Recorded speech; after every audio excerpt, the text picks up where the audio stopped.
Halo semua, kembali lagi sama gue Niko. Kali ini pada minggu ke-6 kita bakal ngelanjutin materi backend, yaitu Intro to MySQL yang kedua. Nah, kali ini kita bakal ngebahas hal lain nih, yang kemarin baru disinggung kan hanya DML sama DDL. Nah, buat kali ini gue bakal ngelanjutin introduction to TCL juga nih. TCL itu apa? Nanti bakal kita bahas pada slide selanjutnya. Nah, kalau dilihat outline kita kali ini ada 10 outline.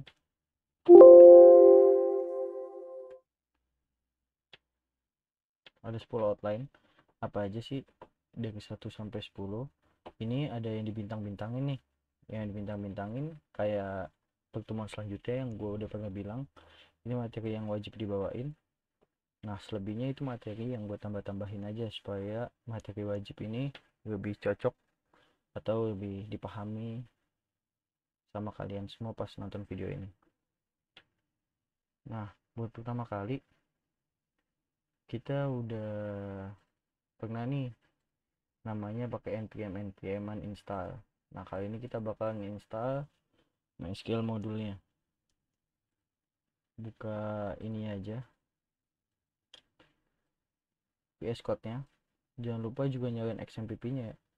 Kemudian pakai, kita kali ini pakai pnpm nih.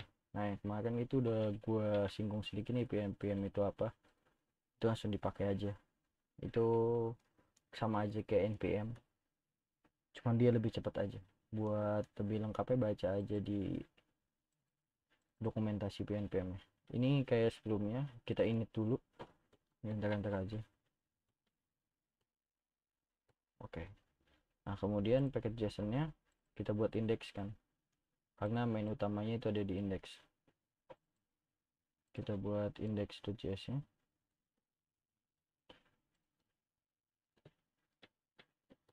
Nah, selanjutnya kita install MySQL modulnya nih.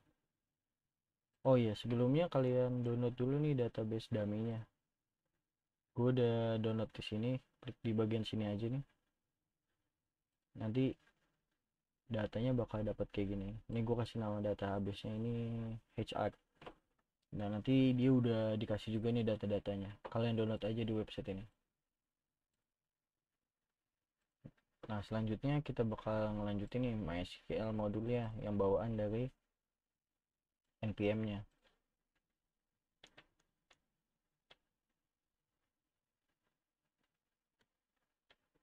Nah, ini diinstal aja. Install di sini.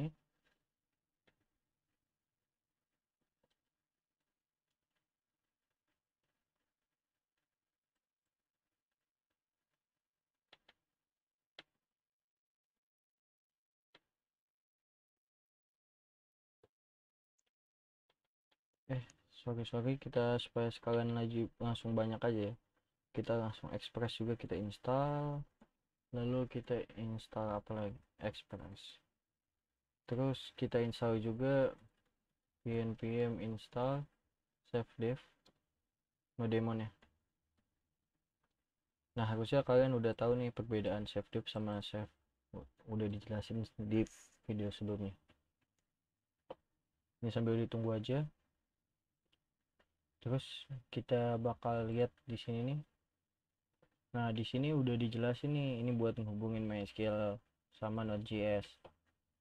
Nah, ini cara makainya di sini. Supaya cepat langsung dikopas aja ya.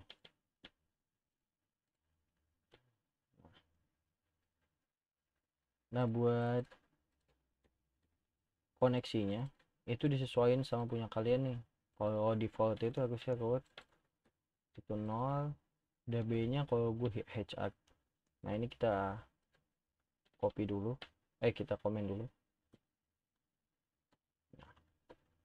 Terus di sini kita masukin function callback, kita masukin errornya, terus if not console kita log. error. Nah ini udah diinstal semua nih, coba kita jalanin node index.js. Ini gak ada masalah nih. Coba kalau misalkan kita salahin, nah ini ada salah nih, akses denied. Nah sebelum lanjut lagi, kita pakai di package JSON nya, kita edit lagi nih kayak yang kemarin udah dijelasin sama teman gua.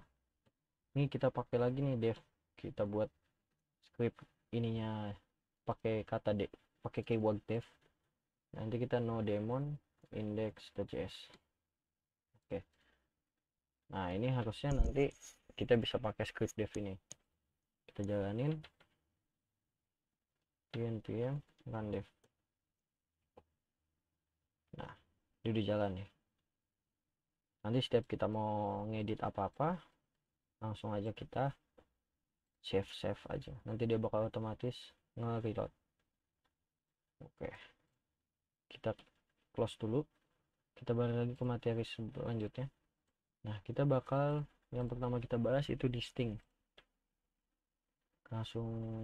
Nah sebelumnya biasanya kalau kalian ini mungkin ini ngeliat ini karena ini gue masukin ke git ya, jadi ada hijau-hijaunya gini bawaan dari dianya.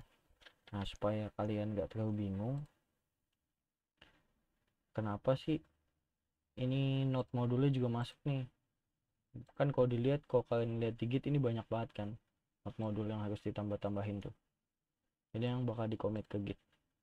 Nah supaya kita nggak nge-up juga node modulnya, kita bikin satu file lagi nih namanya git ignore. Nah git ignore ini apa, nanti kalian baca aja detailnya. Inti simpelnya itu git ignore ini dia mau ignore file apa atau folder apa pada project kita yang ini nih. Nah karena node modul ini kan gak harus diupload ke GitHub atau ke GitLab atau kemanapun, nah berarti kan kita nggak perlu dong kita upload node modul dong, berarti kita node modules. Nah dia bakal ke accept nih, dia nggak bakal ke up juga pada saat kita hapus folder ini. Nanti dan lain-lainnya juga bisa nih, misalkan kita mau apa nih, kita yelm dia nggak di up juga nih .yelm, misalkan bintang .yelm, nah dia nggak ke up juga yang bagian ini bisa di customize sesuai kebutuhan. Atau enggak misalkan dia ada yang lain nih, misalkan pakai vendor, nah biasanya ada tuh project-project yang pakai vendor, ini nggak usah di up juga. Lanjut lagi, nah kalau dilihat dari yang package JSON, berarti kita udah nginstal Express, MySQL, sama Nodemon. Ini bingung nanti nih kenapa node modulnya nggak diupload. Nah kenapa nggak usah diupload untuk di GitHub-nya, karena nanti setiap device yang mau pakai project ini dia bakal make node modul ini dengan cara nanti dia tinggal npm install gitu. Nanti semuanya yang diperluin, package-package yang diperluin, dependensi yang diperluin itu bakal keinstall semua. Jadi nggak usah takut kalau node modulnya nggak ke upload. Kita lanjut lagi, distinct. Nah distinct, limit, sama group by, harusnya ini udah sedikit disinggung pada video sebelumnya nih. Nah distinct itu apa, terus limit itu apa, group by itu apa, detailnya kayak gini nih. Gue buat note kecil. Distinct itu dia ambil data yang kembar dijadiin satu aja nih. Misalkan kita coba ya, nah distinct, terus kita bahas yang lain itu limit. Nah kalau limit ngebatasin data yang mau di select. Nah kalau group by itu digunain untuk ngegroup hasil dari selectnya. Misalkan nih dia ada data kayak gini. Misalkan dia sini ada ID-nya nih, terus di sini ada quantity, ini ada produk, ini ID, ini produk ID, terus di sini quantity. Nah biasanya grup by ini dipakai barengan sama, biasanya digunain barengan sama aggregate function nih, function. Nah, aggregate function itu apa? Nanti kita bakal bahas juga pada slide selanjutnya nih. Nah, ngegroup by ini dia bakal ngegroup hasilnya. Misalkan contohnya itu kita mau ngambil ada produk ID, sini ada 001, kuantitinya itu ada 5, terus ada 002, kuantitinya itu ada 6, terus ada 001 juga, itu kuantitinya 10. Nah, kita nanti select sum quantity ini from table apa nih, misalkan table transaction detail nih, transaction detail. Nanti kita group by product ID-nya. Nah, nanti dia bakal nge-return hasilnya itu dimasukin sini nih sesuai sama produknya. Jadi misalkan kita kasih, dia kan bakal nge-return hasil ini, kita bakal aliasin jadi total misalkan. Kok enggak sebagai T aja, nanti hasilnya bakal T. Kok enggak kita select juga produk ID-nya. Produk ID-nya AST. Nah, nanti jadi produk ID sama T, hasilnya bakal kayak gini nih. Ini 001, totalnya itu ada 14, 002 itu totalnya ada 6. Nah, kurang lebih group by itu kayak gini. Nah, kalau distinct itu gimana? Jadi misalkan nih di distinct kita punya data, ada data country nih. Jadi ada name country itu misalkan ada ada produk ID nih, kita ambil dari sini aja deh nih supaya sama nih, dari transaction detailnya. Nah, kalau kita mau pakai distinct itu nanti kita misalkan kayak gini, select distinct product ID from table tr detail nih. Nah, nanti dia bakal product ID dia bakal return 001 sama 002. Nah, distinct ini fungsinya apa? Jadi misalkan kita mau ngambil produk detailnya, transaction detailnya ini, kita mau lihat nih produk apa aja nih yang udah laku. Jadi nanti dia nggak bakal ngeduplikat lagi kayak gini, nanti dia nggak bakal lagi buat 001 lagi karena dia distinct. Jadi dia bakal ngambil satu aja, dia nggak bakal ngambil kembar. Nah, kalau limit gimana? Nah, kalau ini kita masukin ke by. Nah, kalau limit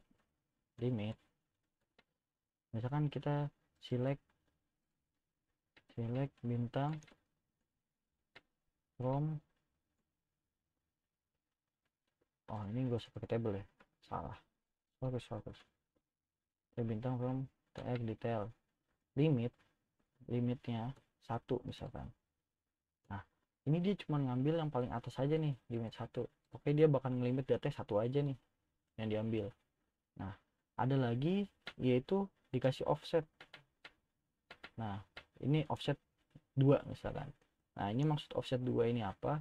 Jadi dia bakal ngambil data, dia bakal mulai data yang dari 1, data ke 1 berarti yang ini. Dia ngambil offsetnya 2 nih, 2 data gitu. Langsung kita cobain aja mungkin ya. Jadi karena di sini udah ada nih, misalkan nih kita dari countries nih. Nah, dari countries, nah relasi dia kan kayak gini ya. Nah, relasinya ada job, ada countries, ada region, ada location nih. Misalkan dari countries kita select, yang pertama kita coba dulu distinct nih,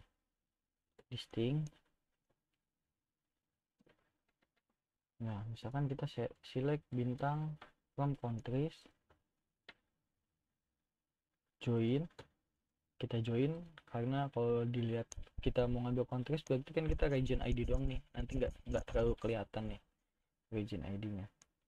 Nah nanti kita join ke region nih, region where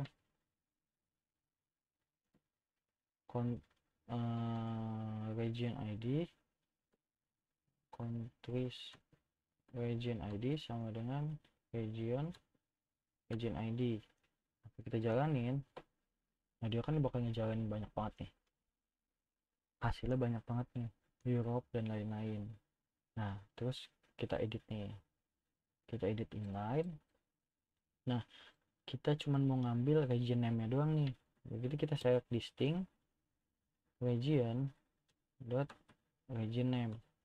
Dari yang duplikat ini kita bakal mau ngambilnya region name nya aja. Nah ternyata cuman ada ini aja nih yang ada di country sini regionnya, bandingin sama yang kalau misalkan kita nggak pakai distinct nih. Nah yang datanya kalau kita pakai distinct dia nggak bakal kembar, kalau kita pakai distinct nggak pakai distinct dia bakal kembar datanya. Tujuan pakai distinct sebenarnya itu. Nah kemudian kalau misalkan nih kita lanjutin pakai limit, langsung kita ambil aja, mungkin kita langsung select bintang from countries ya, countries, kita go. Nah kita lihat nih datanya kan banyak banget nih, ada 25 total data. Nah kita limit nih, kita limit 1 misalkan, dia yang bakal keambil dia cuman paling atas nih Argentina aja. Nah kalau misalkan kita pakai offset offset 2, nah dia bakal ngejalanin dari 1 sampai 2 nih. Kalau misalkan kita lihat nih di MySQL kita nggak perlu namanya pakai offset. Nah kalau di database lain misalkan kita pakai Postgre kita harus pakai offset nih, tapi kalau di MySQL kita pakai koma aja, dia udah ngerti maksudnya. Nah bedanya itu gimana kalau nggak pakai offset atau enggak? Kalau misalkan kita nggak pakai offset, dia itu bakalan ngambil nih, kalau jelasin aja ya, kalau misalkan di limit 1, kan gini, kalau nggak pakai offset dia langsung ngambil bingung ya nulisnya gimana, langsung aja deh. Nah kalau dia nggak pakai offset dia itu bakal ngambil datanya kayak gini nih, kalau dilihat dari countries. Nah kalau dia nggak pakai offset dia itu bakal ngambil dari yang 1, dia ini bakal mulai data dari yang pertama nih sampai 2 data atau enggak data yang ditentuin dari yang udah ditulis. Misalkan 2 data berarti kan dia dari Australia sampai Belgium nih tuh. Kalau misalkan kita tulis 3, nah dia bakal ngambil juga yang Brazil. Nah ini cuman bisa dipakai setahu gue ya, yang pakai koma ini dia cuman bisa dipakai di MySQL. Kalau bahasa lain dia harus pakai offset tuh, offset misalkan 3. Nah gitu. Nah beda-beda juga sebenarnya database SQL nya itu yang bisa dipakai. Kalau di Postgre offset ini dia 1 sampai 3 gitu. Nah tapi kalau di MySQL dia ngambil limit 1 dimulai dari 3 nih, data ke 3, data yang lebih nih 1 2 3. Nah dia mulai dari data yang ketiga nih, berarti dia ngambil 1 Brazil gitu. Kemudian yang group by sesuai yang gue kasih tau tadi nih, misalkan kita ambil nih data yang group by ini. Sebenarnya penggunaan group by ini harus dibarengin sama aggregate function supaya bisa lebih jelas kelihatannya sih. Tapi kalau dilihat dari penggunaannya intinya dia itu mau ngegroup sesuai apa yang ditentuin gitu. Misalkan di group by produk ID dia bakal ngambil data sesuai produk ID aja. Ini mungkin gue save ya, save misalkan not. Nah kita lanjut lagi nih buat yang kedua, yaitu aggregate function sum, count, sama average. Sebenarnya aggregate function ini ada banyak banget nih, dari bawaan database-nya beda-beda, cuma gue bakal nyontohin 3 ini aja nih, count, sum, sama average. Langsung dicontohin aja mungkin buat table bagian, nah ini employee, kita coba di bagian employee nih, karena employee dia ada ngitung salary. Nah, kalau misalkan nih kita ambil data dari sini, misalkan kita mau nih, misalkan kita lihat nih manager ID-nya. Nah, ini mungkin data bisa kita pakai grup by ini. Nah, jadi datanya nanti kita bakal pakai kayak gini. Nah, tujuan kita itu ngambil tanggung jawab pembayaran setiap manajer nih. Setiap manajer dia punya tanggung jawab berapa tentang pembayaran dia nih. Terus kita juga mau ngitung. Nah, kita mau ngitung ini nih. Ekspektasi yang mau ditampilin itu, ini nama manajer ya. Ini manajer dia punya nama gak ya? Manager ID. Oh, manager ID ke employee itu sendiri aja. Nah, gini. Oh, ini database jadi dia ngambil dari table ini sendiri nih, beda. Nah, kalau gitu berarti ekspektasi yang mau diambil nih kayak gini. Jadi ini kita mau ngambil manager ID-nya, manager ID. Terus kita langsung mau pakein semuanya aja nih. Dari yang mau ini kita ngesum total gaji bawahan, terus jumlah bawahan sama rata-rata gaji bawahan. Jadi ekspektasi yang mau di return ini hasilnya nih. Kalau kita cobain berarti kita butuh kayak gini, select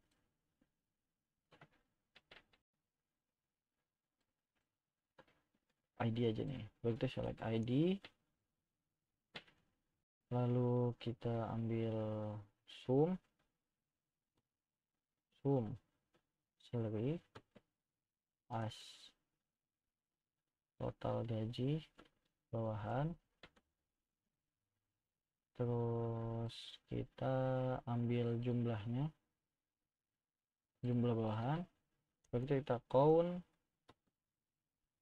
ID employees ID, oh ya, employees ID as total bawahan, terus kita average nih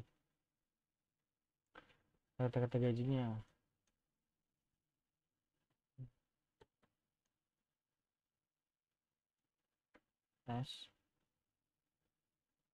Nah, from employees plus ID group by manager ID. Nah, employee dengan gaji segini. Nah, coba kita ambil di sini ada nama. Oke, ada namanya. Berarti kita ambil first name.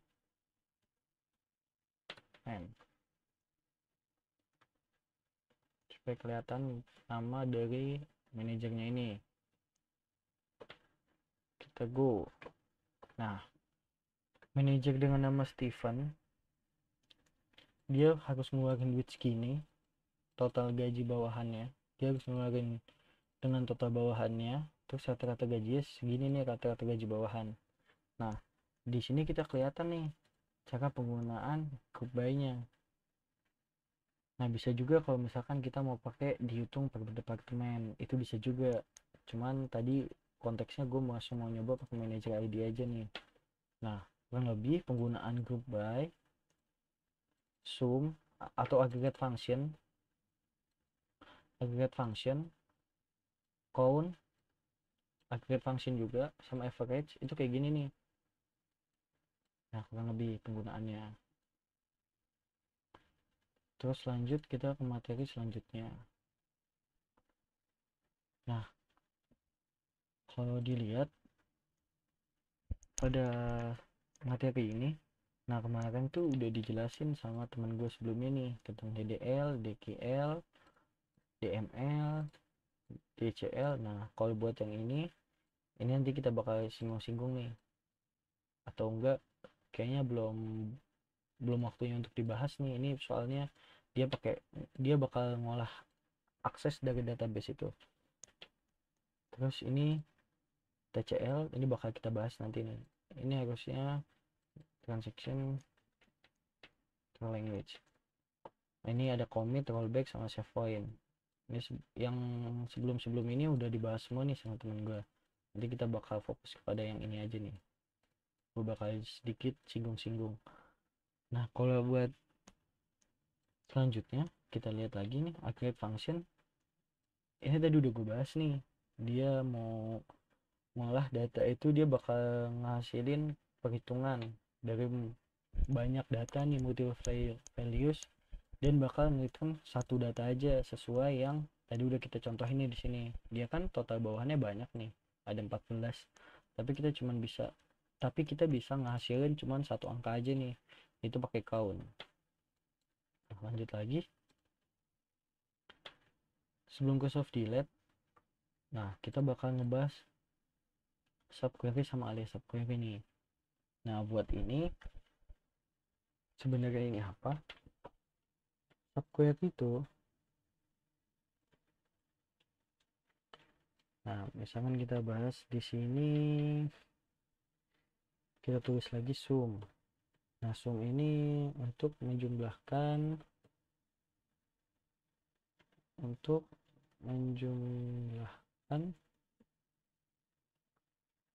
multiple row data. Nah, kalau untuk count bedanya ini sesuai artinya aja ya. Ini menghitung. Nah, kalau yang average untuk menghitung rata-rata nilai. Nah, ini buat penjelasan yang tadi nih. Selanjutnya kita ke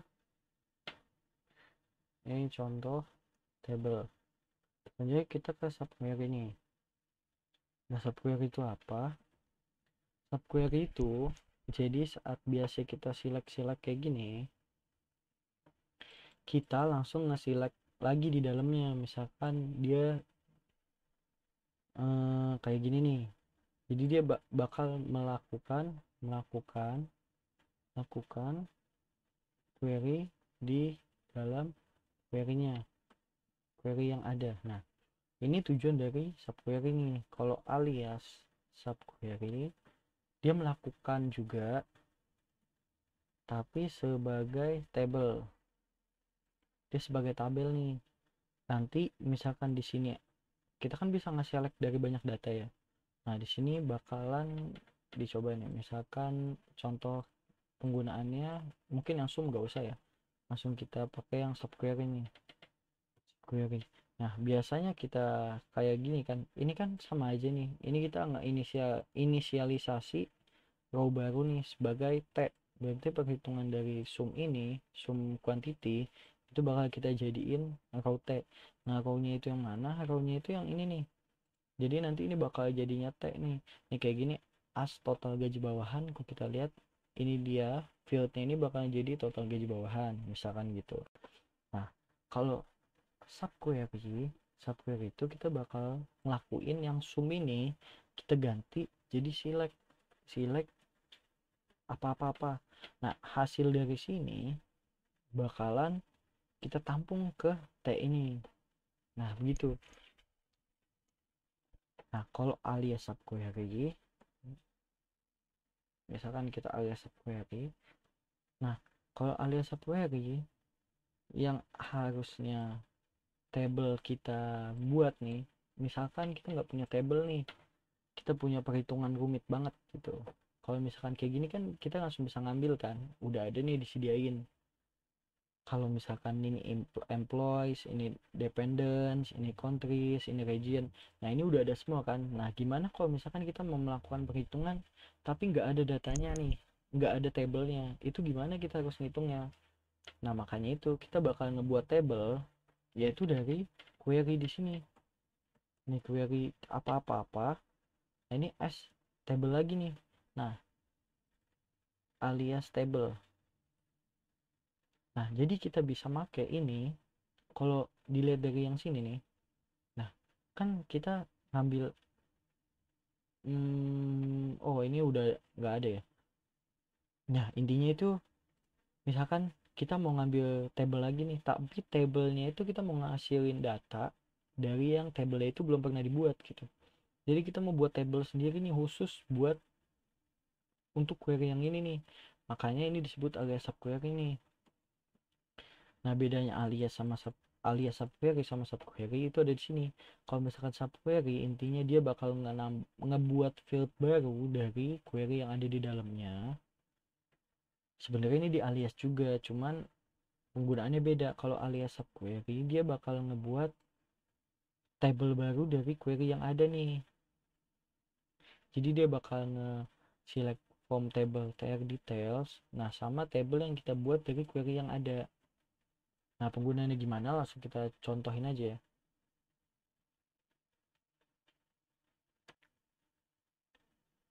Nah, lalu di sini kita lihat untuk data yang bisa di alias subquery, kayak misalkan nih.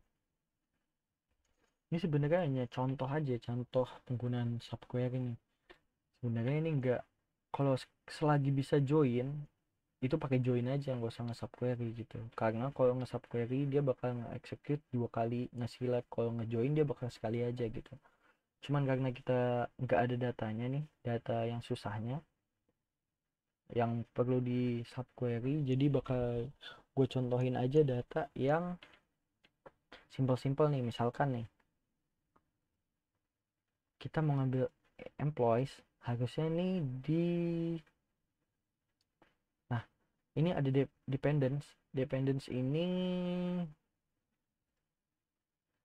kita, nah oh ini hubungannya ya, relationship. Oh, ini tanggung jawab dari setiap employee. Karena jujur aja gue juga baru dapet nih datanya, gue juga cari-cari, jadi gue belum tahu kegunaan data-data ini apa. Nah, dependence, nah kita contoh ambil ini aja ya. Jadi kita mau ngambil data employees dan juga kita mau ngambil jumlah tanggung jawab dia nih. Tanggung jawab itu kayak anak atau istri dia nih, ada total ada berapa nih. Nah, berarti kita di sini kita employees. Nah, kita koma, kita kita setelah ngambil semuanya, terus kita subquery juga nih. Kita select data dari dependence sum dependence ID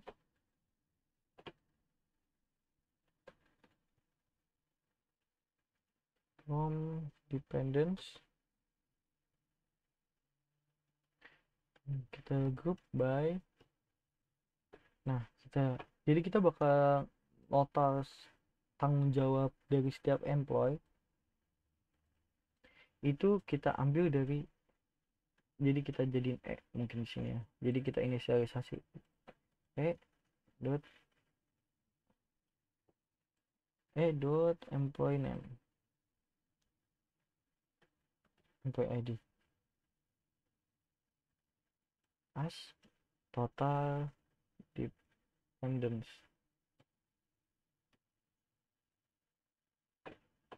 Nah,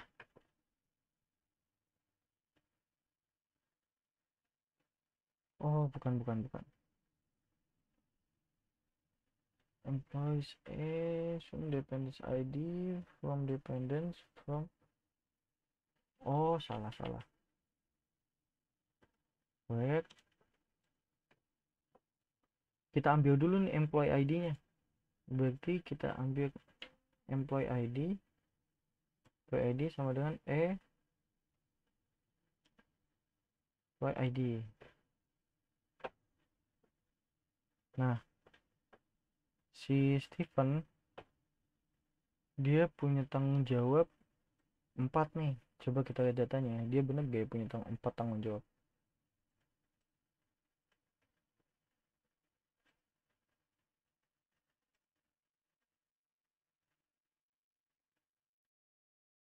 Hmm, dia punya cuma 1 tanggung jawab nih. Oh, sorry. Salah nih, harusnya ini count bukan sum. Count.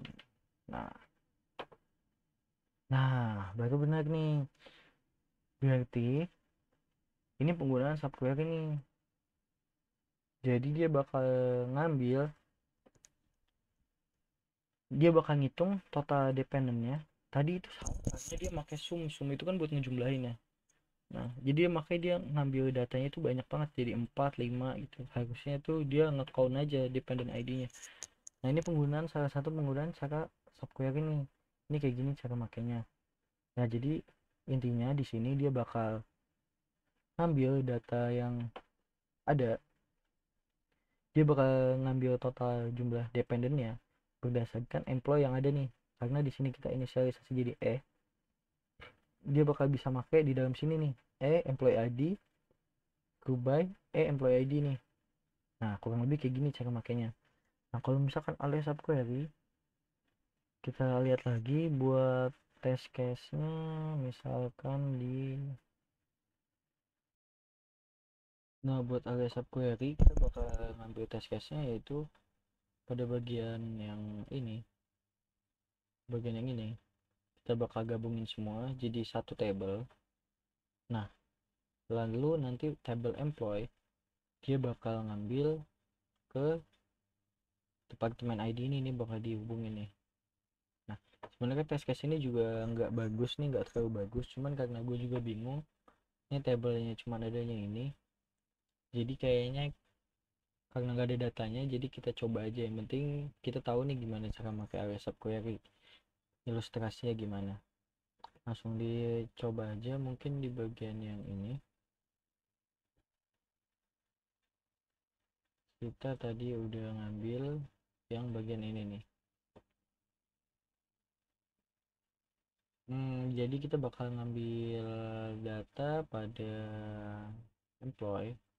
Ini kita jadi select bintang from employees, kita kasih inisial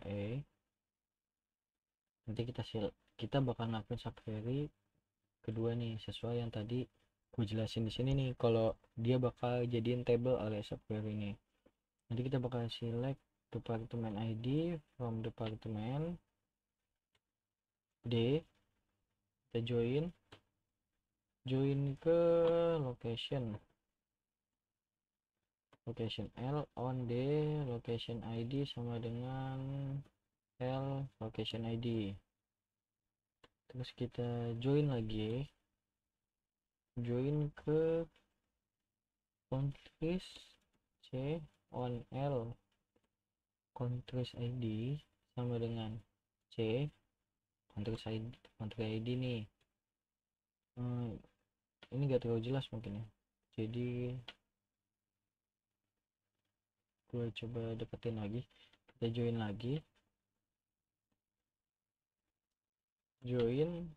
region G on C region ID sama dengan G region ID. S region. Nah, kemudian di sini kita udah dapet nih datanya buat Jadi ini tabel region lagi nih, berarti kita ambil lagi di sini G region name. Oke, kemudian di sini kok kita jalanin ya. Nah, ini masih aneh nih datanya. Ini kan datanya masih duplikat semua nih. Ini masih kayak begini, kayak gini.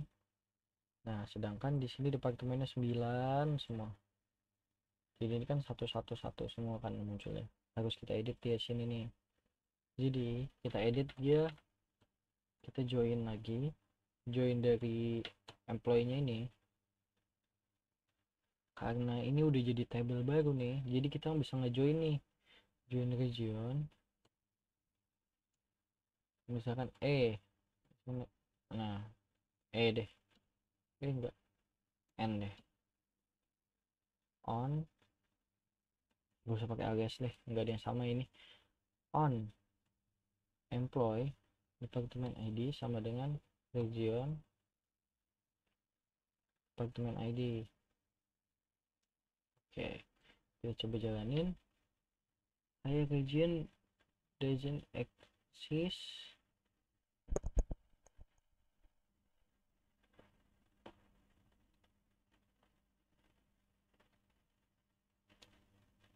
Oh, salah nih.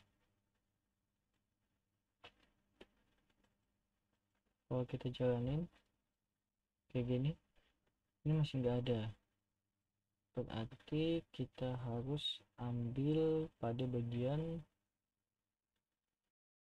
mungkin kalau kita coba di sini kita pakai where aja ya, jangan di join lagi dia karena katanya nggak ada nih tabelnya, kalau ini cuma di alias. Kalau misalkan kita kayak begini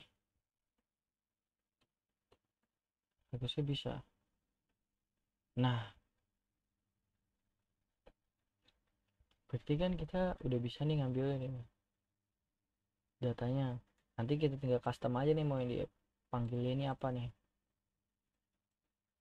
Misalkan kita mau ngambil cuman employee first name, ada ya, ada first name sama di region name. Jadi kita mau tahu nih employee ini regionnya apa sih gitu. Nah, kurang lebih penggunaan alias subquery kayak gini nih. Kita lanjut lagi, materi selanjutnya soft delete. Nah, kalau dilihat di sini soft delete itu maksudnya apa sih? Soft delete itu buat nandain nih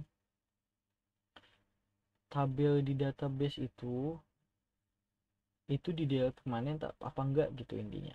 Jadi kayak misalkan di flag gitu, apakah data beneran ada atau cuman di soft delete aja. Biasanya soft delete itu cara makainya cukup simple nih, kita ambil data yang dikit aja ya, misalkan kayak departemen nih, atau enggak kita ambil job.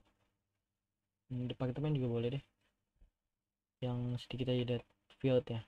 Nah, jadi biasanya kalau soft delete, nah mungkin di sini ada note ya, ini soft delete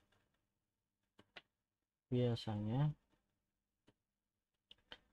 itu dipakai buat ngeflag itu nandain data ini di delete atau enggak. Biasanya soft delete itu dia nggak beneran ngapus datanya nih. Biasanya cuma ngapus bohongan datanya. Nah, biasanya ngapusnya itu kayak gini nih. Jadi di field ini ditambahin struktur lagi, kita tambahin location ID. Nah, kita tambahin ini biasanya deleted at berapa, kita bikin timestamp default value nya current time, default value nya itu 0. Nah, terus kita langsung aja nih kita buat. Kalau kita lihat nih datanya kan 0 semua nih, Tapi kalau misalkan kita nih mau tahu ya ini udah ke delete bukan, misalkan kita mau nge-delete data nih, ini kita nge-soft delete. Jadi misalkan kayak gini ilustrasinya, sini user klik tombol delete. Nah biasanya kan dia bakal nembak endpoint ke sini kan, misalkan delete terus dikasih ID-nya berapa nih, ID-nya X, misal ID-nya 1 misalkan. Nah dia bakal nge-delete ID 1 kan. Kalau aslinya biasanya kita langsung kayak gini nih kan, kita langsung delete from table apa where ID sama dengan 1. Nah biasanya kita langsung kayak gini nih kalau nge-delete. Kalau sekarang soft delete kita nggak kayak gini lagi, tapi kita ngelakuin update table apa set deleted add sama dengan now. Now ini beda-beda ya, di setiap bahasa pemrograman biasanya dia ada now nya nih kapan. Nah now kemudian di sini where ID nya sama dengan 1. Nah dia nggak bakal ngelakuin ini lagi, ini namanya force delete nih, force delete. Nah kalau yang ini namanya soft delete. Keuntungannya apa sih nih pakai keuntungan pakai soft delete? Yang pertama itu bisa di restore. Yang kedua dia bisa yang namanya di tracking siapa yang hapus. Nah di beberapa kasus ini dibutuhin nih tracking siapa yang ngapus. Nanti biasanya dibikinin field lagi deleted by. Nah by ini diisinya pakai ID nih, nanti dia tahu siapa yang ngapus nih, siapa yang iseng ngapus. Kemudian banyak kelebihan lainnya sih. Kemudian kelebihan lainnya misalkan kita bisa nampung data yang gak sengaja kebuat. Misalkan nih dia iseng, ada orang iseng buat data dummy, misalkan apa nih bla bla bla bla bla, misalkan data bla bla bla, tapi ini nggak bakal kebuat nih, dia nggak niat ngebuat tapi dia cuma buat data iseng aja. Nah tapi kan kita bisa tahu tuh datanya apa aja sih yang dia buat sama siapa aja yang buat. Biasanya tuh ada field lagi nih, setiap apa apa tuh ada created by nih, created by siapa. Nah tergantung kasusnya, mungkin masih banyak lagi ya data dan lain-lain gitu. Nah terutama nih kalau misalkan data-data yang kayak foto dan lain-lain itu, kalian jangan ngerasa kayak misalkan abis upload foto di internet lalu ngapus. Nah ini nggak bakal kehapus penuhnya nih, ini semua pokoknya semua foto yang udah pernah diupload ke internet itu nggak bakal dihapus semuanya gitu. Ini bakal dimasukin ke tem gitu, atau enggak misalkan tempat sampah, misalkan dia bakal masukin ke direktori tertentu nih, ini dipakai buat data-data nih. Makanya data-data kita suka bocor karena kita suka ngupload sesuatu kok nggak apa gitu, itu lalu kita kayak pede ngapus itu nggak bakal kehapus tuh. Ini dia banyak yang udah pakai soft delete gitu. Makanya ini keuntungan yang lainnya buat ngumpulin data nih. Ngumpulin data biasanya ini dipakai buat metode-metode startup biasanya dia mau ngumpulin data-data buat iklan lagi, sebenarnya buat survei kepada pengguna sekitar. Biasanya dia butuh banget nih soft delete, jadi datanya nggak bakal dihapus-hapusin semua. Nah tapi bisa juga yang namanya force delete. Nanti misalkan setelah soft delete biasanya tuh data alurnya tuh kayak gini, create create terus dia soft delete. Nah baru force delete nih. Nah setelah soft delete ini dia biasanya kalau misalkan datanya itu ada yang punya akses buat nge-force delete, misalkan data-datanya penuh. Nah ke kekurangannya dengan pakai soft delete, yang pertama kita nggak bisa lagi nih pakai nih query harus di custom semua. Nah, ini nggak bisa lagi pakai select bintang from users misalkan. Nah, ini harus ditambahin lagi where deleted at sama dengan 0. Nah, ini harus ditambahin ini nih. Nah, makanya kalau misalkan dari awal nggak pakai soft delete terus tiba-tiba pakai soft delete, ini kerjaan yang biasa harus ditambah-tambahin nih supaya nge-query-nya ini nggak semuanya diambil. Terus kekurangannya biasanya kalau memori kecil gampang penuh,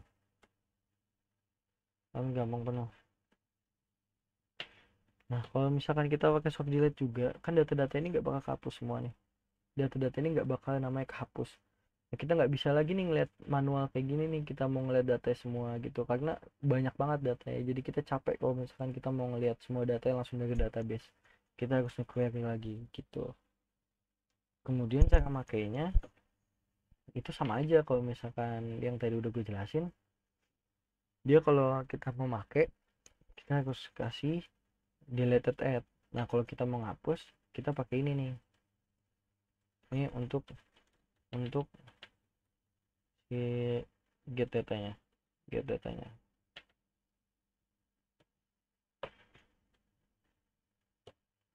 Nah, buat penggunaan soft delete paling gini aja nih. Nah, yang kita contohin aja, mungkin di sini gue ambil yang IT ya. IT-nya jadi jangan 0, tapi IT-nya itu waktu saat ini. Sip. Nah, ini kan tandanya dihapus sekarang nih. Berarti di query-nya kita nggak bisa select bintang lagi nih from department, tapi kita harus select bintang buat deleted add sama dengan 0.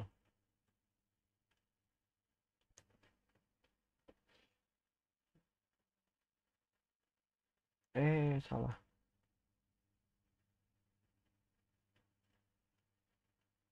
0 itu gimana ya? Kalau di sini where deleted add bukan sama dengan not not null.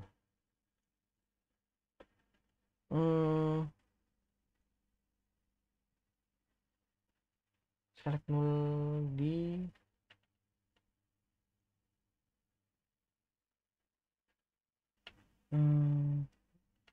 not is, coba is not null. Nah, ternyata kalau di MySQL kayak gini caranya. Gue juga lupa nih. Intinya kayak gini kalau soft delete. Yang tadi gue bilang tuh SQL itu dia beda-beda nih setiap tipenya di MySQL. Dia kayak gini, kalau misalkan kita di Postgre kita kayak gini gitu. Beda-beda. Dia kalau di MySQL harus dikasih is dulu. Nah, langsung kita lanjut lagi. Selanjutnya materi. Nah, introduction to TCL. TCL. Nah, TCL itu gimana? Ini sebenarnya cuma pengenalan aja nih TCL itu kayak gimana. Nah, jadi TCL itu intinya misalkan dia ada query banyak, kita harus namanya make tuh namanya transaction. Kenapa kita harus make? Misalkan nih data yang ini kita copy aja ya ke bagian yang sini nih, kita TCL. Oke. Nah, kalau misalkan kenapa harus biasanya itu make untuk data atau query yang banyak gitu, bukan banyak tapi berkali-kali. Nah, tujuannya adalah misalkan query yang ini gagal, misalkan ini gagal, oh enggak, ini mungkin yang pertama gagal, nah yang kedua ini gagal nih, misalkan yang ini gagal, nah dia itu nggak bakal nih namanya nge-save yang query yang di atas nih. Misalkan yang pertama kita buat query ini, yang ini dia misalkan insert, masukin data, misalkan masukin Oh, kita bikin skenario gini aja, skenario. Jadi nambahin data transaksi belanja, lalu update stok barang. Misalkan kita belanja nih, nah berarti yang pertama ini kita harus insert into, misalkan transaction apa ya, mungkin ini order aja ya, orders. Nah, insert into order, table order, berarti ini harus dimasukin dong. Insert into order, nanti dia harus insert into order detail.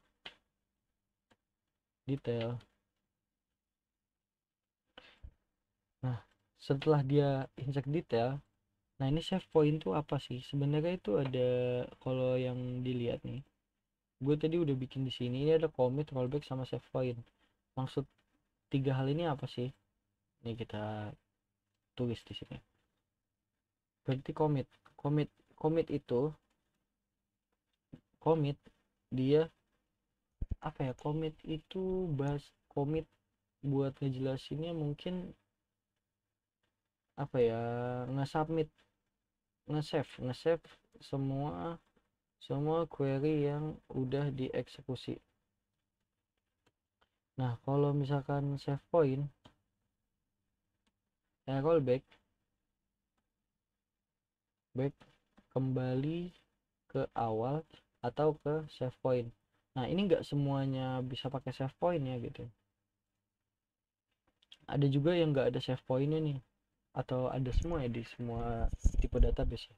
Gue kurang tahu juga nih. Tapi kalau di MySQL ada nih save point namanya. Jadi intinya tuh kayak misalkan dia udah ngejalanin ini, dia buat save, kayak checkpoint gitu, kayak main game, dia bakal nge-save point ini. Nah, nanti dia ngejalanin lagi, dia bikin save point lagi nih yang baru B. Nah, kalau misalkan kita buat lagi nih, ini C. Nah, jadi kalau save point itu save bikin save point, jadi kayak bikin titik atau titik terakhir penyimpan proses query, mungkin ini ya. Nah, jadi kalau misalkan kita ngejalanin nih dari atas sampai bawah, dia pertama mau nambahin data transaksi belanja, dia ngejalanin dua query ini nih, dia masukin order sama order detail, terus dia bikin save point A nih, kemudian dia sini bagian update stok barang nih, dia jalanin lagi nih, tiba-tiba yang ini gagal nih, ini ada masalah, ada masalah di server. Nah, ini otomatis nggak bisa dong, nggak bisa dilanjutin, makanya itu kita bakal ngelakuin rollback nih kalau misalkan dia gagal. Nah, rollbacknya itu kalau kita ngetik rollback aja, kita rollback, dia bakal ke paling atas ini nih, ini bakal di cancel semua nih, kembali ke awal, lalu cancel semua query. Nah, ini bakal di cancel lagi nih, insert intonya nggak bakal dijalanin lagi nih, ini bakal dihapus lagi data yang baru ditambahin. Itu kalau misalkan kita nge-rollback. Nah, kalau misalkan nih di sini kita misalkan lalu dapat bonus belanja, sebenarnya ini jarang banget kita make tuh rollback to save point nih. Ini jarang banget, soalnya kenapa, biasanya kalau sekali transaksi itu semuanya langsung jalan nih, nggak mungkin ada yang ketinggalan. Tapi anggaplah misalkan ada case di mana bonus belanja ini kalau nggak masuk ya udah gak apa-apa, DL gitu, kita lo gitu, ini masukin ke table bonus belanja. Nah, tiba-tiba di sini nih, ini udah nggak gagal nih, ini oke nih, nggak ada isu di update stoknya, tapi tiba-tiba dia ada gagal, terus ada isu di bonus belanja, gagal. Nah, kita kan udah ngebuat save point di B nih, nah kita bisa rollback to ke B sini kalau sekiranya alur bisnisnya emang bolehin kayak gitu. Tapi itu jarang banget alur bisnis yang ngelakuin hal kayak gini, biasanya sekali transaksi semuanya itu harus jadi satu bagian gitu. kalau mau semua gagal semua gitu. Intinya transaksi TCL ini kayak gini sih, jadi semua query di sini itu bakal dibungkus jadi satu bagian, jadi hitungannya sangat sangat sangat solid gitu apa SQL ini. Jadi kalau satu gagal gagal semua gitu, dia nggak mau masuk satu aja. Kalau misalkan kita nggak pakai transaction, misalkan anggaplah kita nggak pakai transaction nih, berarti kan ini kita ngejalanin ini. Nah kalau misalkan tiba-tiba di order ini dia masuk tiba, tapi di stok barangnya dia nggak masuk, lah berarti kan stok barangnya nggak match dong sama yang ada gitu. Nah kurang lebih TCL tuh kayak gini gitu. Langsung lanjut lagi pada bagian, nah tadi kita udah ngejelasin nih tentang MySQL dan lain-lain. Lalu gimana sih implementasinya pada Express nih? Express kan berarti kita butuh ini dong, apa? Butuh library lagi. Nah, itu bisa dipakai buat endpoint API nih yang udah pernah dijelasin pada pertemuan sebelumnya nih sama teman gua. Nah, lalu kita buat aja Expressnya. Misalkan kita buat di index ya. Berarti ini kita butuh namanya. Ini kita ubah jadi cons biar lebih stabil dan nggak bakal ada masalah ubah-ubah. Terus kita buat lagi expressnya, harusnya udah gue install tadi. Oh, oke udah. Cons express,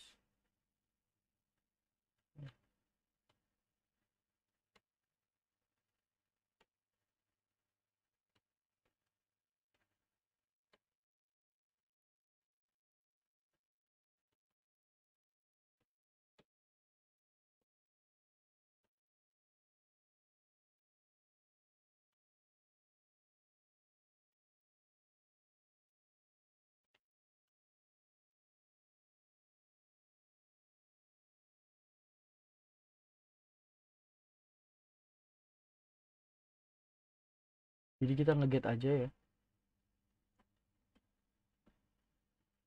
kita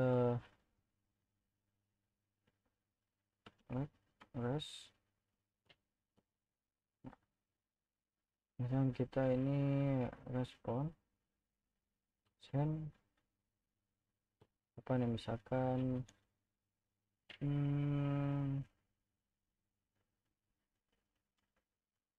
buat yang pertama kita hello world dulu, kita jalanin npm run dev pnpm run dev.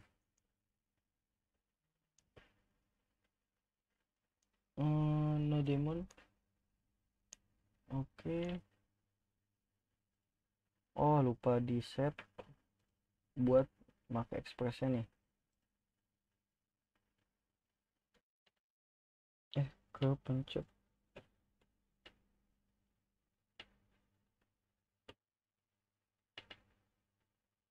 Berarti ini masukin partnya,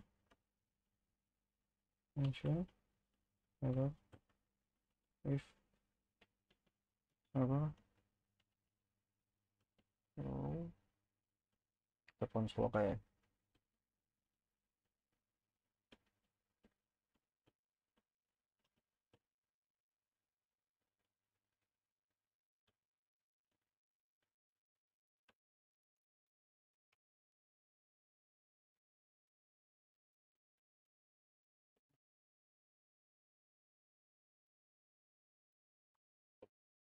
Nah ini udah jalan nih servernya.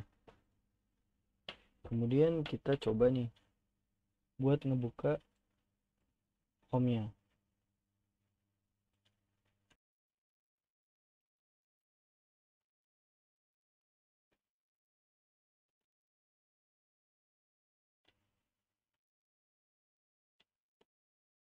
Nah udah bisa nih localhost 3000. Kita hello world. Di sini kita masukin aja kali ya, jadi raw function semua biar bagus.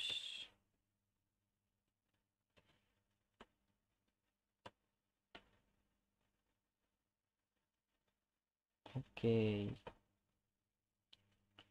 hello world. Nah cara makainya itu ini tadi udah didapat nih. kita langsung pakai yang dari SQL nya MySQL nya nih. Nah ini kan udah dikasih nih query nya sama dia, langsung kita masukin aja nih ke dalam sini.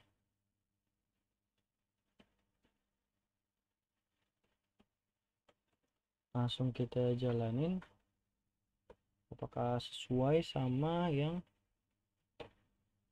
dikasih nih. Apa nih? Throw error query connection.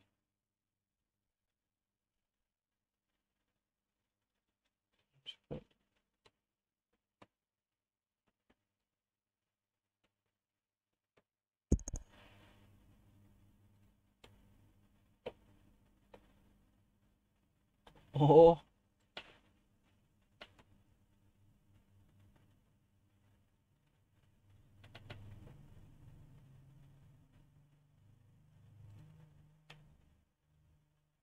result solution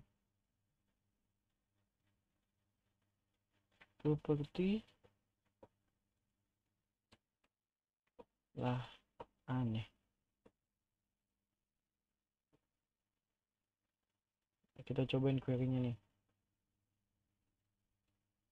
kita masukin ke dalam sini, kita copy aja ke sini, kita jalanin. Bisa gak dia buat munculin data yang ini?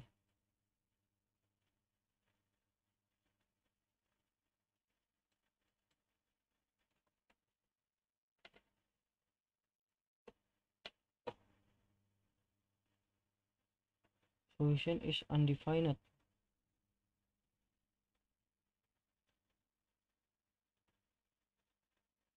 Wait, mungkin dia butuh di bagian sini nih. Kita connection.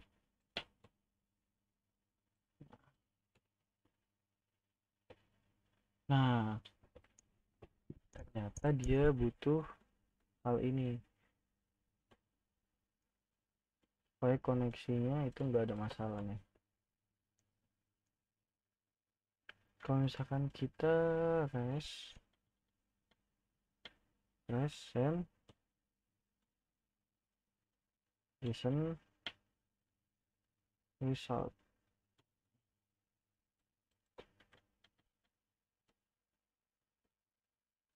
Nah, ini udah dapet nih. Paling buat implementasinya begitu aja ya. Dia dibutuhin datanya nih, implementasinya di sini nih. Nah, kalau misalkan kita cobain pakai Postman ya.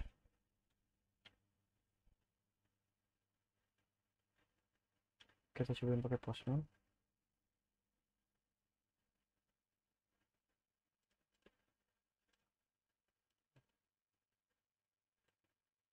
Nah, kita jadi bakal ngambil datanya nih. Yang misalkan kita mau ngambil ID-nya. Yang ID-nya ada di departemen yang ke-1 gitu. Atau enggak kita ngambil location ID ya. Jadi kita ambil location ID 1700.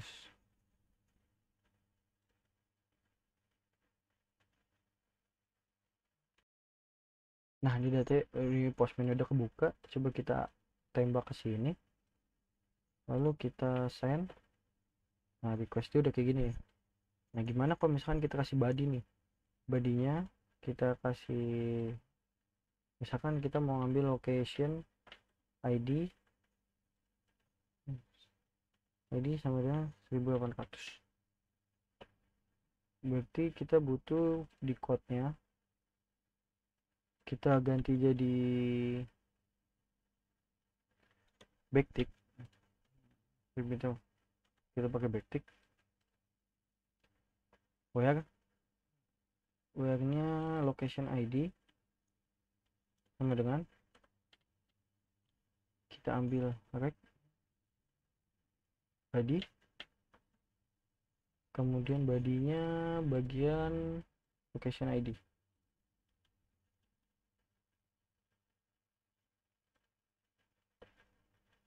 Undefined location ID. Oh iya, ini ada yang kurang nih. Nah, karena kita pakai form x www yang ini, yang URL encoded, ada yang harus kita tambahin nih di bagian yang expressnya ini.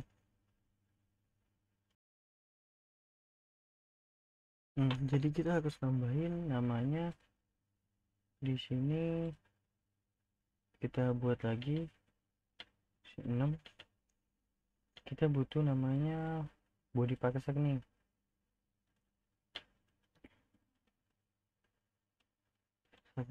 Supaya dia bisa nerima data dari si postman-nya ini.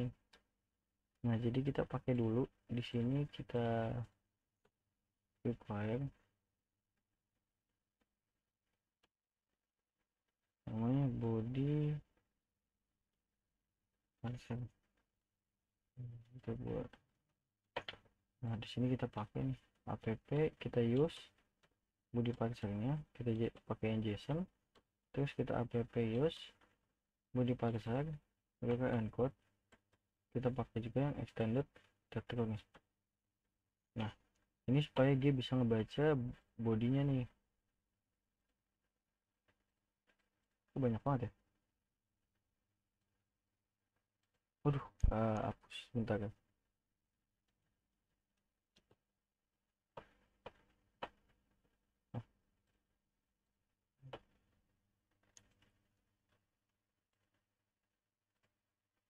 Kalau kita lihat masalahnya ada pada, nah, dia ini sintaks. Nah, kita lupa kasih n nih, karena ini ada 2, berarti kita harus kasih n baru dia bisa ngasih data. Nah, departemen ID 1800, coba kita 1700, kita pakai di sini.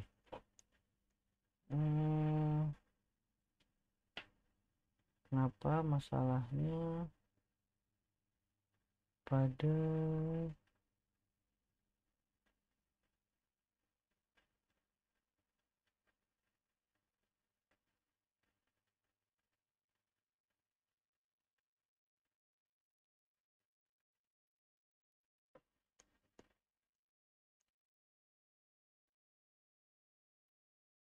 error di,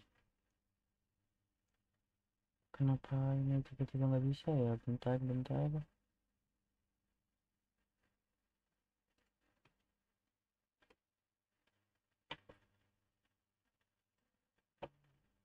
Nah, kenapa tadi nggak bisa ya? Oh, saya tahu.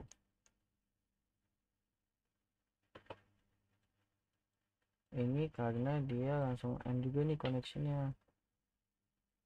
Berarti kalau kita taruh di sini, connectionnya ada di sini.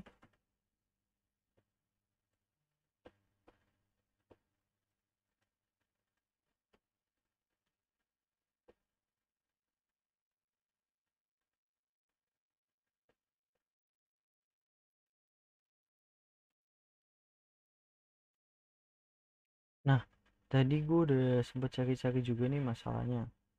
Nah, ternyata ini masalahnya ada pada MySQL nih.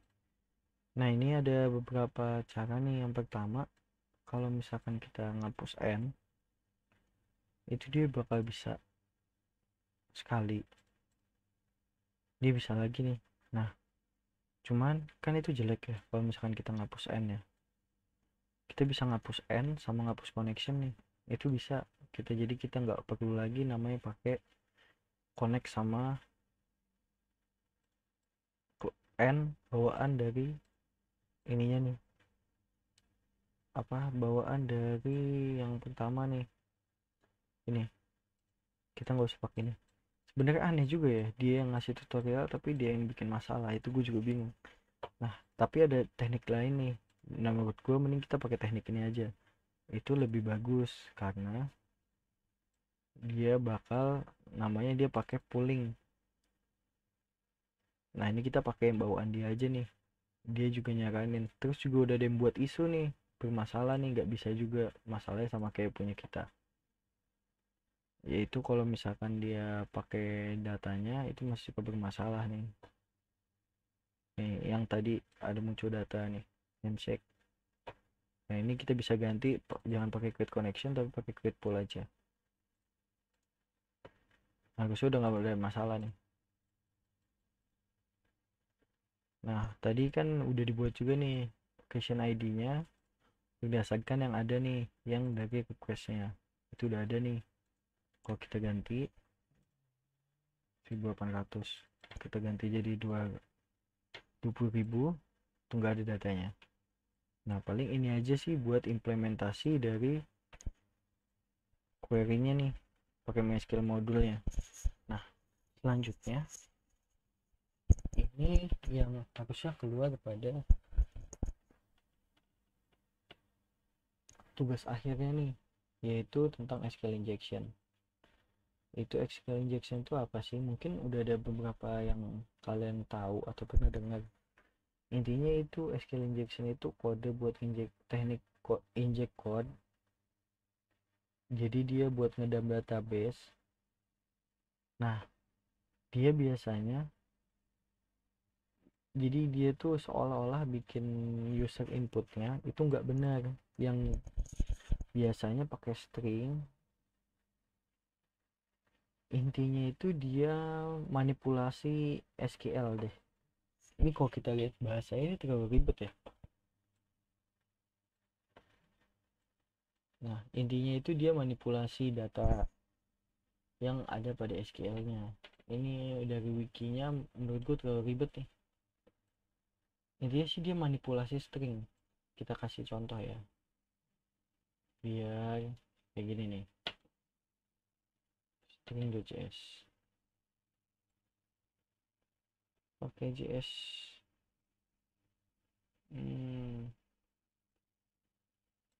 Nah kita kasih let id, misalkan let name, let id Nico.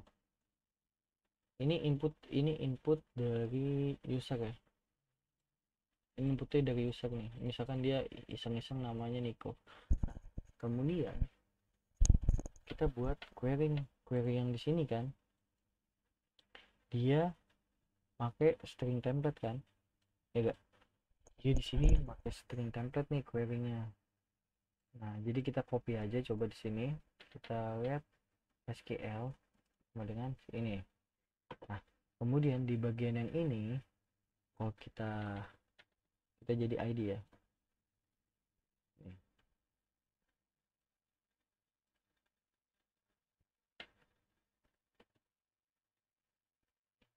kita di sini console log SQL string.js. Nah ini kan kayak gini ya, mau nggak mau ini kan harus di string dong, karena dia bawaan dari datanya nih, supaya dia bisa dipakai di SQL nya. Jangan location ID, mungkin kita pakai yang bagian department name, kita department name, kita cobain dari sini ya.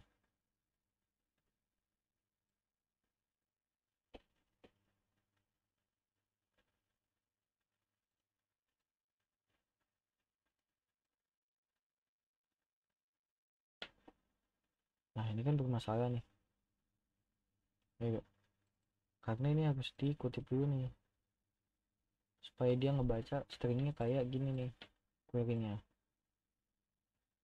Jadi dia harus dikutip dulu di dalam sininya. Nah ini nggak ada kan datanya, karena nggak ada data yang kayak gini. Nah anggaplah SQL kita kayak gini nih, jadi kita copy. SQL kita sekarang bentuknya masih oke nih, karena dia nggak ada iseng nih usernya nih. Jadi kita not string, dia masih Nico bener, oke nih. Nah, gimana tapi kalau misalkan usernya ini iseng nih, dia make kayak gini. Nah, ini kita bikin data kayak gini aja karena dia di sini, jadi anggaplah dia iseng nih, dia nemuin celahnya nih. Nah, pertama dia bikin kayak gini dulu. Nah, berarti kan kalau diambil, nah ini udah ada kutip dua lagi nih kan, ya gak? Nah, kalau misalkan dia kayak gini terus dibikin or, ini sama dengan ini. Nah, ini kan kayak gini kan hasil SQL ya. Nah, gimana kalau misalkan kita satu sama dengan satu? Nah, ini SQL nya kalau misalkan kita jalanin di ini kita, di SQL kita coba jalanin, ini muncul semua data ini. Nah, harusnya kita kan bakal munculin datanya kosong dong, tapi karena SQL kita diinjek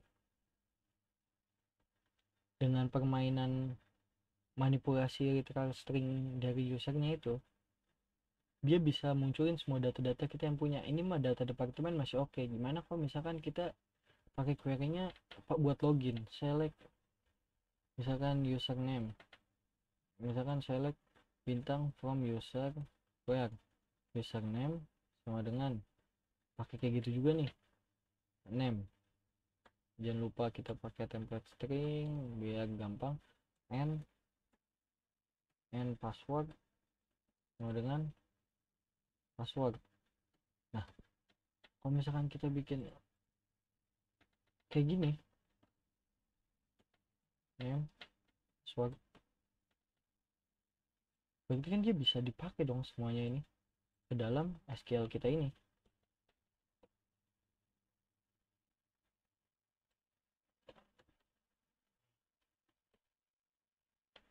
Ya. Nah, berarti kan dia bisa pakai semua dong nih datanya nih. Oke lah, misalkan dia yang name-nya begini, terus dia passwordnya juga mau disamain nih sama dia nih, ini benar kayak gini, cuma kita lupa ngasih kutip supaya biar sama.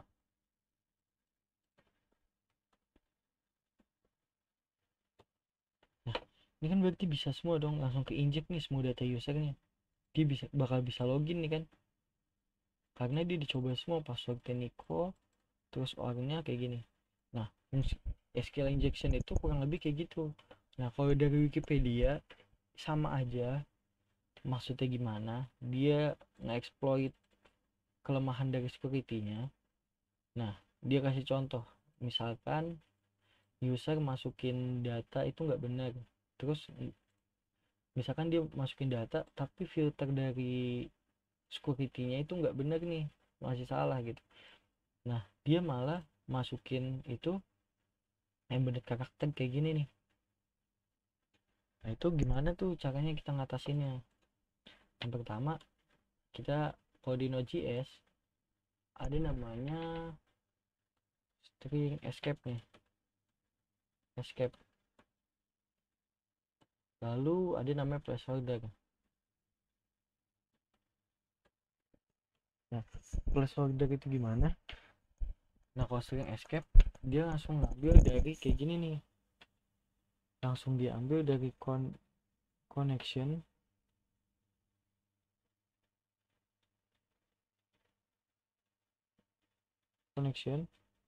escape. Nah,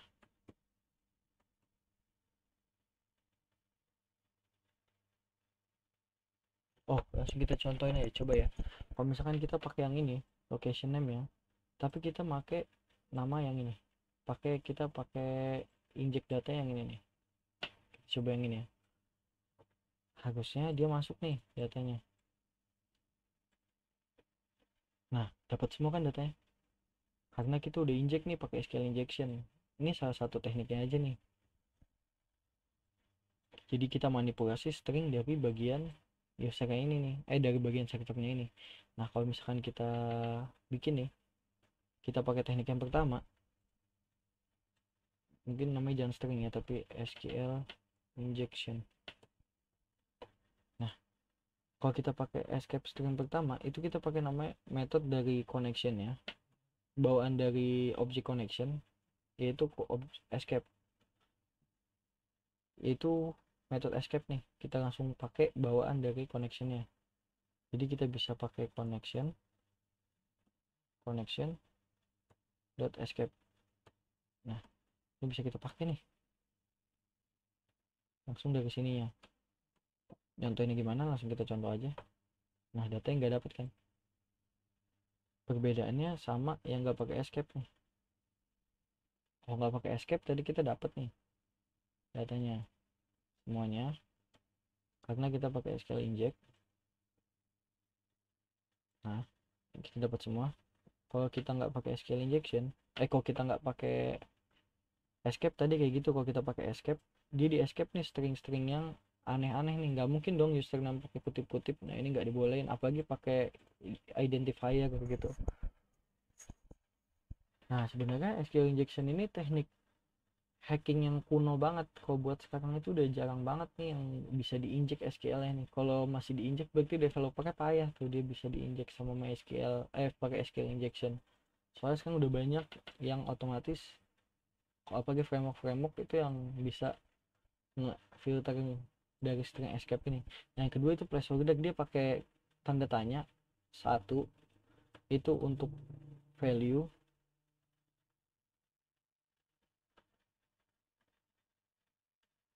Nah, kalau tanda tanya dua itu untuk identifier. Identifier itu maksudnya kayak tabelnya users, terus ada order by dan lain-lain gitu. Ini identifier nih, jadi select usernya apa gitu, dari table mana itu pakai identifier. Misalkan kayak gini, select bintang from user, berarti kita pakai kutip kayak gini, where username nya kayak gini dan passwordnya kayak gini. Nah, ini kita bisa pakai identifier nih buat ngenalin yang ininya. Ini identifiernya nih. Nah, kalau kutip kita langsung pakai aja di sini. Pertama kita cara makainya langsung select department name. Kemudian untuk bagian yang ini, nah, coba kalau kita buka di Postman, nah dia nggak ngasihin apa-apa kan, karena masih error nih. Kemudian kita cek buat yang ini ya, kita tampung di sini nih. Nah, pertama dia di kan optionnya. Nah, kedua lalu query optionnya nih, kita masukin array di sini. Kita direct body tadi apa tuh, location ID nih. Nah, gini cara make buat identifier yang ini nih. Kita masukin lagi. Oh, sebentar, masih ada salah nih.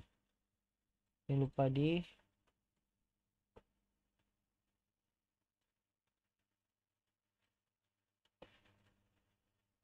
nah, ini udah nggak ada nih. Dia udah ke escape stringnya di sini. Misalkan banyak nih. Gimana kalau misalkan banyak? Misalkan di sini ada apa gitu, department name, sama kita ambil lagi bagian yang location ID nih. And location ID sama dengan kutip lagi. Tinggal kita masukin aja di sini nih. Berarti ini yang pertama, terus ini yang kedua nih. Kita harus masukin di sini, kita tambahin lagi namanya department name. Misalkan departemennya apa, administration. Terus location ID-nya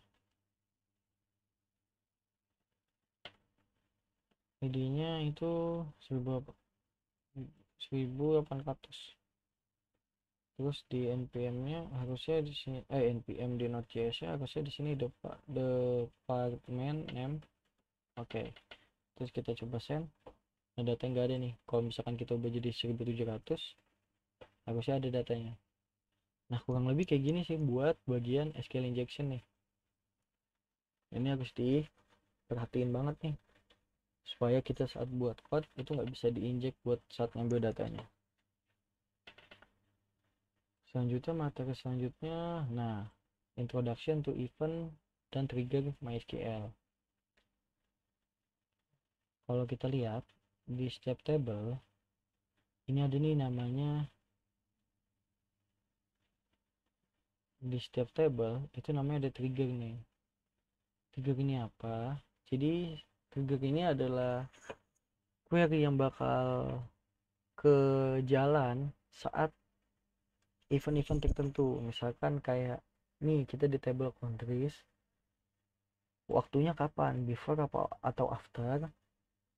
Nah saat event apa nih, saat event apa saat event dia update atau event dia insert atau event dia delete.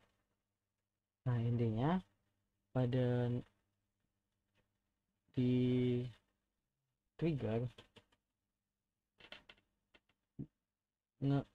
melakukan sesuatu saat terjadi event tertentu nih tuh, atau insert, update atau delete. Nah dan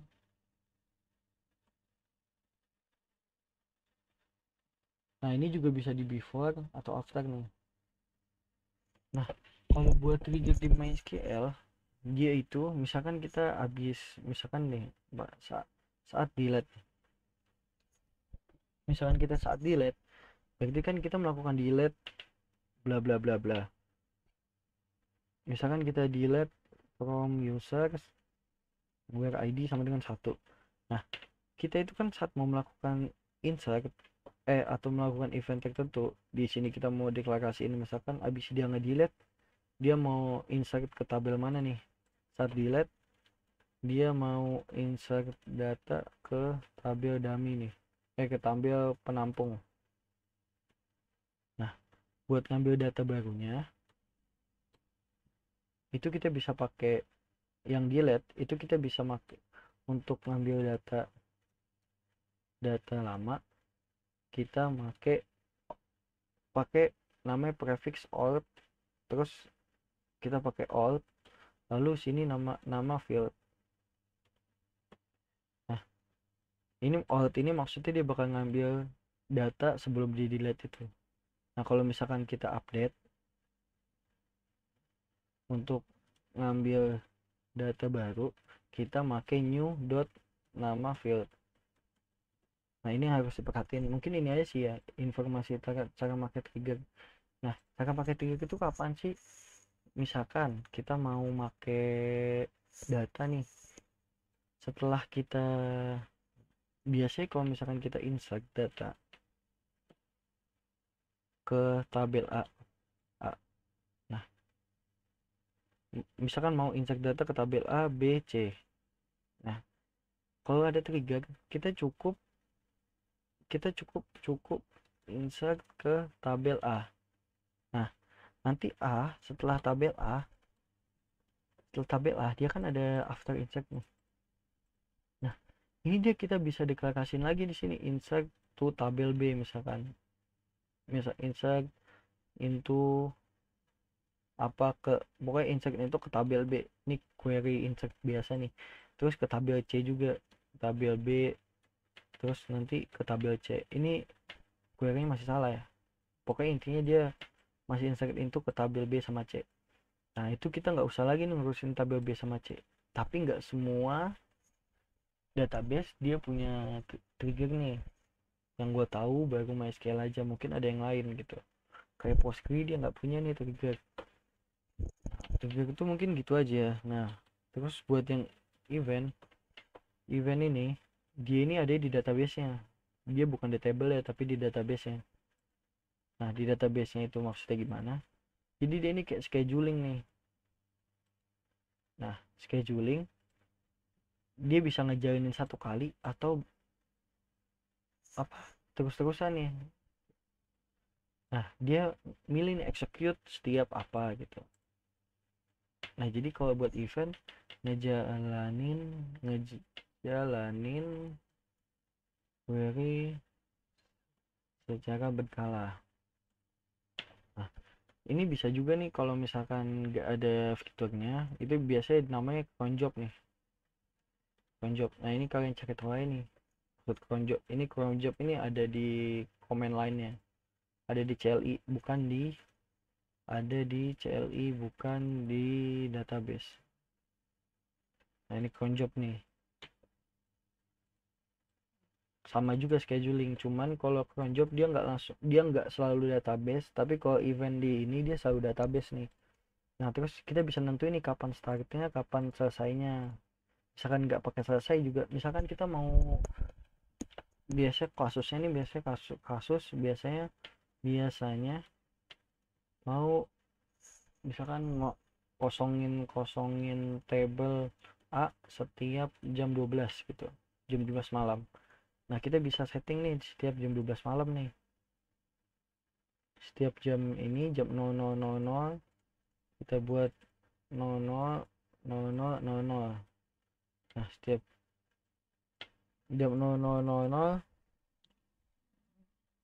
dia ngejalanin apa nih definitionnya, misalkan delete from department misalkan gitu. Nah, dia bakal ngebersihin semua table department. Nah, kurang lebih kayak gitu sih perbedaan atau fitur yang ada di MySQL nih. Nah, lain-lainnya juga bisa kalian coba-coba nih kayak privilege. Nah, privilege ini yang tadi untuk nih DCL, dia pakai privilege nih. Kita bisa ngedit datanya gitu kan, kita bisa nge-grant. Ini ada hubungannya nih sama privilege, sama DCL ini ada hubungannya. Nah, langsung lanjut lagi. Nah, paling setelah ini gue mau ngasih tahu nih, setelah kita udah belajar MySQL database, terus kita udah ngehubungin query connectionnya.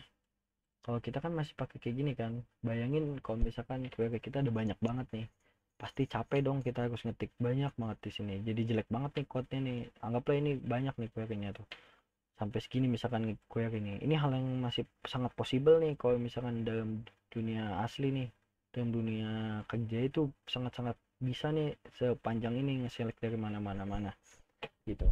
Soalnya biasanya dalam kita jadi backend itu nggak mungkin kita select bintang nih, pasti kita filter nih apa aja yang mau ditampilin, nggak boleh semuanya itu ditampilin. Nanti bakalan banyak data yang harusnya nggak penting itu jadi tahu semua orang front endnya, atau enggak dari kliennya bisa tahu semua gitu. Itu nggak boleh tuh, jadi ini harus di filter biasanya. Kan ini aja udah banyak nih kan, nah udah 4 yang harusnya cuman kayak gini aja, jadi bisa banyak banget tuh. Nah, solusinya ada namanya query builder. Nah, solusinya itu namanya query builder. Query builder ini apa? Simpelnya sih mempersingkat query jadi objek, jadi enggak ya, memanggil atau enggak namanya itu melakukan build SQL melalui metode yang disediakan ya kan. Nah, biasanya query builder tuh kayak gini nih, contohnya kalau di Node.js itu namanya terkenalnya Connect.js nih.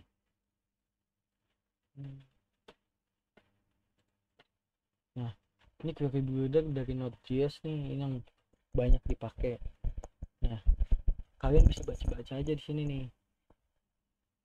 Salah satu contoh yang ini banget kita bisa lihat nih. Nah, kalau misalkan kita ngambil data, kita bisa lebih enak nih. Kita ngejoin tuh. Ngejoin, biasa kita harus join panjang gitu. Kita bisa bikinnya dalam bentuk objek gitu. Kalian bisa coba-coba misalkan kalian tertarik nih. Cuman ini gue cuma ngelakuin pengenalan aja. Kalian bisa coba-coba sendiri. Misalkan emang rasa ini butuh, kok enggak misalkan gue mau pakai ini aja, nah silakan pakai ini, gak apa-apa. Kalau misalkan kalian juga ngerasanya aku masih pakai ini gak apa-apa kok, sedikit datanya jadi nggak banyak, itu juga nggak apa-apa. Tapi enakan kalau misalkan kita mau rapi, kita biasanya pakai query builder. Nih contohnya biar lebih gampang nih, kita pakai select. Nah, kan bakal lebih rapi nih kan, bandingin kita juga bisa lebih enak bacanya, oh ini select kayak gini, ini title kita pilih gitu. Nah, kalian bisa baca-baca aja di sini nih. Selanjutnya, misalkan kalian nih udah jago pakai query builder, itu namanya ada ORM nih. Nah, object relational mapping ini tingkat lanjutnya dari query builder nih. Nanti kalian pahamin aja lagi nih, baca-baca apa sih maksudnya ORM nih. Nanti bakal dijelasin buat pertemuan selanjutnya mungkin ya. Paling buat pertemuan kali ini itu aja ya. Sebelumnya makasih banyak udah nonton video ini. Kalau misalkan ada salah yang gue jelasin, tolong kasih tau gue aja karena gue juga masih belajar. Kemudian kalau misalkan ada hal yang perlu ditambahin, kalian boleh sharing aja di grup. Terima kasih banyak yang udah nonton video ini. Semoga ilmu yang gua sharing itu bermanfaat buat kita semua. Terima kasih.